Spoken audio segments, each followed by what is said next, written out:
Well, good morning, everyone. Let's now have a look at the top lines in the finance world first.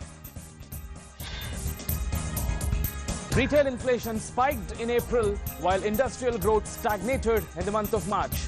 Higher food and fuel prices drove retail inflation to 5.39% in April compared with 4.83% in March, while Index of Industrial Production (IIP) rose only 0.1% in the month of March.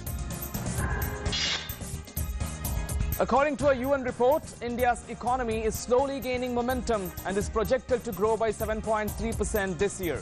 Report says investment demand is supported by the monetary easing cycle, rising FDI, and government efforts towards infrastructure investments and public-private partnerships.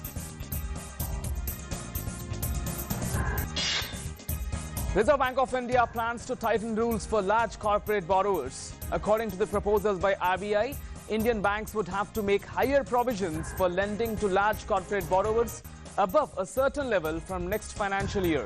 The framework would come into effect in the financial year beginning April 2017.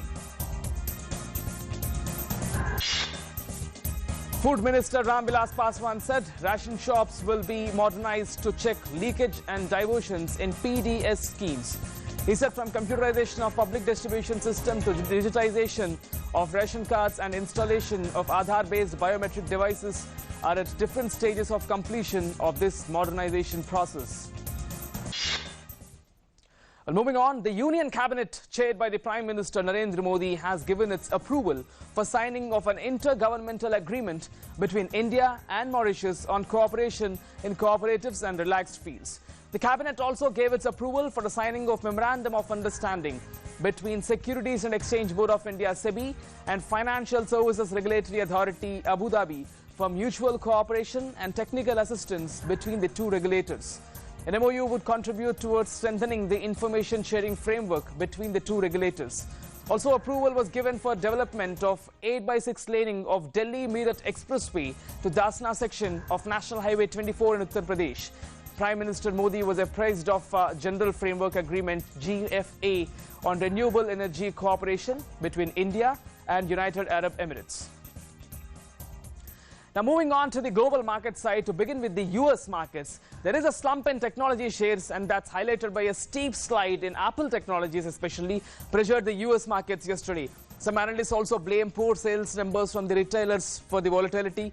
Stocks actually opened higher but changed the direction during a session marked by up and down swings. Moving on to the European markets. European markets finished in the red yesterday as a renewed decline in the oil prices, especially crude oil, a sharp fall in the mining stocks, and a mixed set of earnings capped gains in the region. Both FTSE 100 German DAX was down by 0.5 to 1.1%. Asian markets today got off on the back foot in the morning session today, while the yen nursed losses as traders wagered the Bank of Japan will add to its massive stimulus before too long.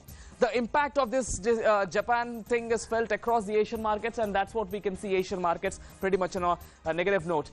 Indian markets had a different story. The stocks climbed 2 weeks high as optimism grew over the progress of economic bills in the parliament. BSE Sensex and National Stock Exchange Nifty were up by between 0.7 to 0.8%. But interestingly, what could be the journey of the markets today is pretty much interesting, as we have seen a type of setback on inflation and IIP front. What would be the reaction is something important to note. Well, those are the updates in the finance world. Once again, back to Sakal and Nancy. Well, thanks, Venkat, very much for joining us and sharing with us all the news from the world of business. And here we take another